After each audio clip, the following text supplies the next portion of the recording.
first order of business is to get to know who Director General alay ng lakas, talino at panahon upang Super na-appreciate ko po yun, kuya.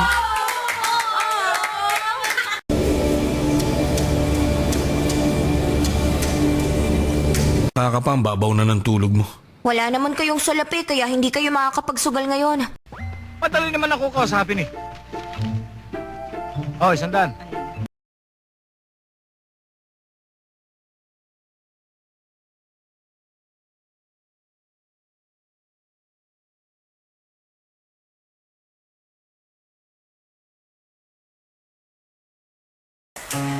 When I ask you, I hope you say yes.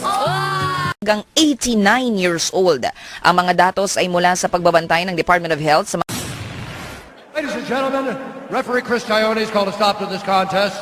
Na sumasalamin sa mayaman nilang kasaysayan. Isa na rito si Salima sa